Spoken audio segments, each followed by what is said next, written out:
Türkiye dört kardeşin aynı anda intiharını konuşuyor. Siz bu konu hakkında ne söylemek istersiniz? Vallahi yürekleri yakan bir durum. Yani her insanın asla kabul etmeyeceği bir durum. Dört kardeşim açlıktan, yokluktan dolayı intihar etmesi çok elem verici. Maddi dolaylardan diyorlar, babalarından, annelerinden borç kalmış diye ama Ne söylemek isteyeyim ki kızım? Vahşet. Yazık günah değil mi onlara? Ne yapsınlar? Demek ki bunalıma girdiler.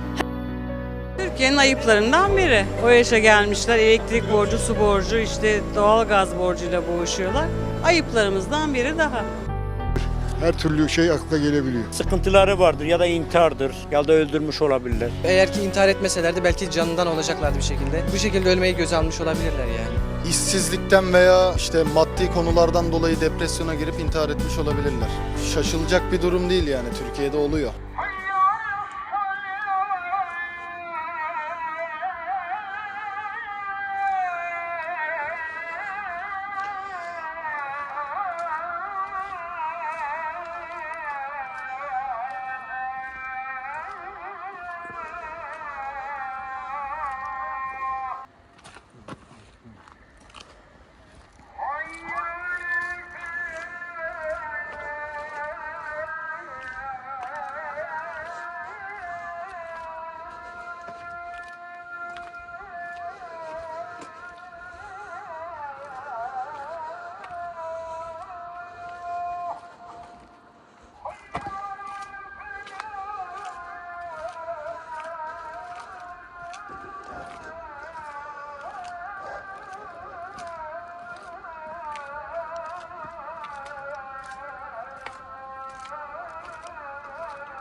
Musa Ünal 73 doğumlu, 2020 vefat.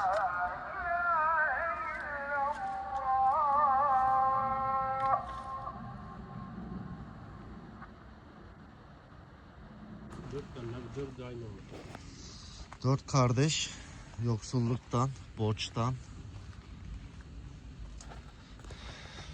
sıkılıp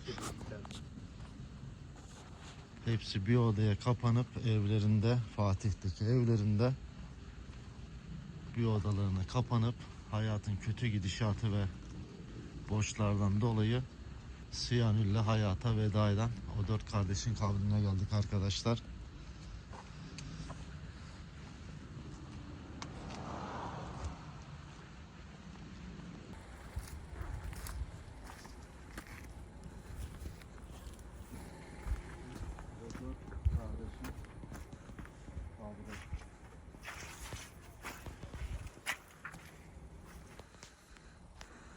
Dördü de burada yatmakta arkadaşlar.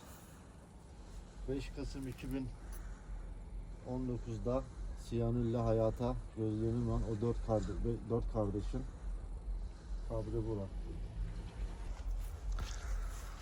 Yaşar yetişkin, Cüneyt yetişkin, Kamuran yetişkin ve Oya yetişkin. Bütün ailesinin sorumluluğunu üstlenen Oya yetişkindi. Diğerleri de kardeşi.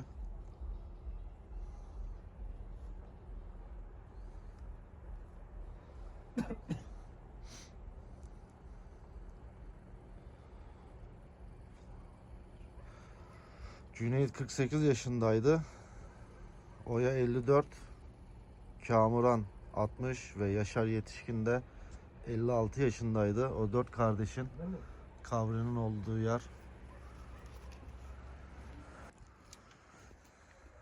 Hemen mezarlığın arkası da zaten. Oya yetişkin, siyanürden vefat eden 4 yetişkin kardeş diye yazmışlar.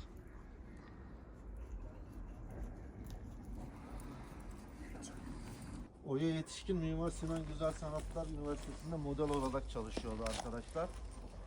Yaşar Yetişkin ise kardeşi Yaşar da motosiklet kuryesiydi. Diğer iki kardeş de işsizdi. Vefat eden annelerinden kalan borçları da kardeşlerden sadece Oya Yetişkin ve diğer kardeşlerin de geçimini Oya Yetişkin üstlendiği için işte de sorun yaşıyordu. Diğerleri de zaten moral olarak, psikoloji olarak kötü durumdaydı. Ve o gece hep beraber toplanıp kapı girişine de dikkat siyanür yazarak evde, odada kendilerini siyanürle zehirleyerek 4 kardeş de aynı gün intihar etti. Mezarlar da burada, Ayaz Ağa mezarlığı. Evden zehirlenerek evden adliye tıpa kaldılar. Tabii ki kimseleri olmadığı için de adliye tıpta bir süre bekletildi. Oya'nın arkadaşı, 33 senelik arkadaşı Mersin'den gelerek Oya Yetişkin'e sahip çıktı. Mezarlık Kilyos Kimsesizler Mezarlığı'na giderken cenazeleri arkadaşının sayesinde de buraya 4'ü yan yana defnedildi. Yoksa Kilyos'taki o Kimsesizler Mezarlığı'na defnedilecekti 4 kardeş. Tabii bir de İstanbul Büyükşehir Belediyesi de bu mezarlığın yapımında yardımcı olmuş ve üstlenmiş. Mezarların da buraya defnedilmesinde önemli bir rol oynamış İstanbul Büyükşehir Belediyesi.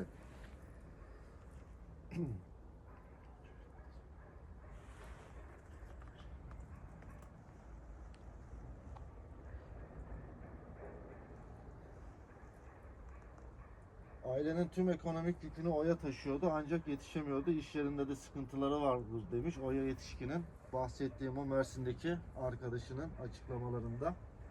Daha önce devletten sosyal yardım talebinde bulunmalarını tavsiye ettim. Ancak sosyal yardımı kabul etmediklerini söylemiş. Yeşil kart alalım diyordum, istemiyorlardı. Aç dolaşıyorlardı ama yardım istemiyorlardı. Yani insanlardan nefret ediyorlardı. Bana Serpil dedi, insanlar dedi çok dedi hain dedi. Bir de hayvan severdi. Yani insanlardan nefret ediyorum dedi. Hayvanlar dedi daha iyi dedi. Yani hayvanlarla ben çok haşır neşir olduğum için Serpil dedi keşke sen dedi çok dedi iyi bir insansın dedi. Keşke benim dedi kardeşim olsaydın dedi. Yani bu böyle şeyler konuştuk. O sıkıntılardan bahsetti. Oya zaten bütün yük anne baba bu olmuştu, Oya olmuştu. En son geçen sene ya bir halı var ya halıyı bile kalkıp dedi haciz aldılar dedi. Banka aldı dedi. Bankadan maaşını kesiyorlardı kızcağızın.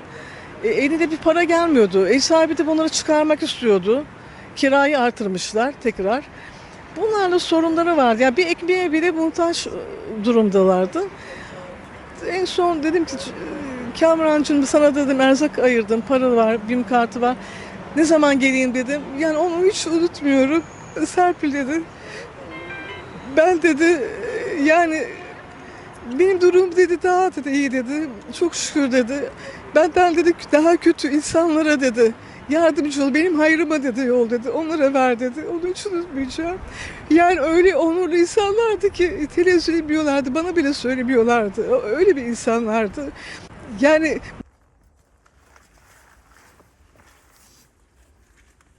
Ve o 4 kardeşin de mezarları bu şekilde yan yana arkadaşlar. Yaşları 48, 54, 60 ve 56 olmak üzere değişiyor. 2019 yılında yoksulluktan, psikolojik sorundan,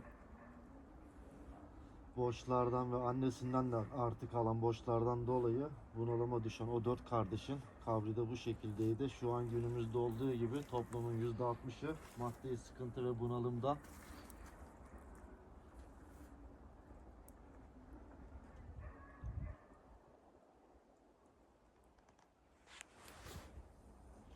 Allah mekanlarını cennet eylesin. Burası Ayaz Ağa mezarlığı arkadaşlar. Oldukça tepelik bir yerde. Etrafında pek bir yerleşim yok.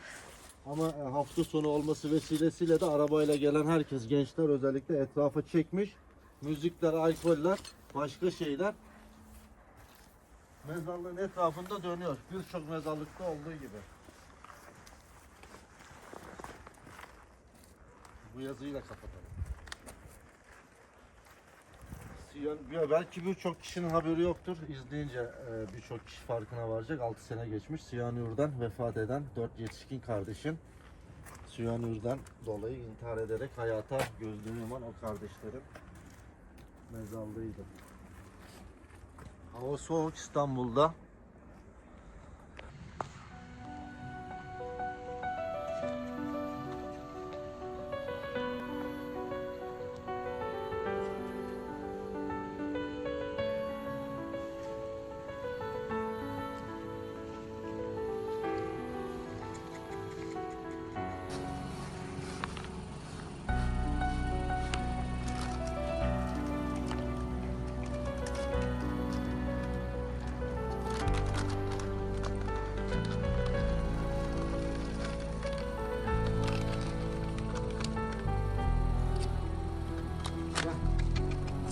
Gel.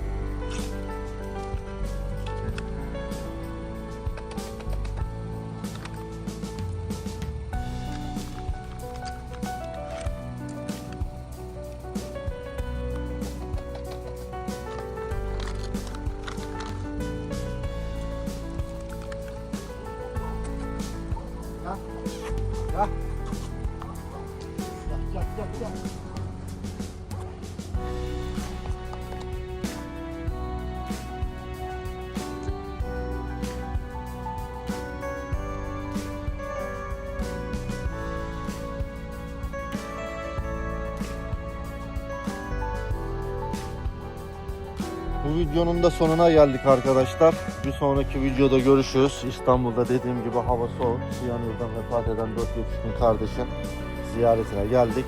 Bu video burada bitsin. Bir sonraki videoda görüşürüz. Hoşça kalın.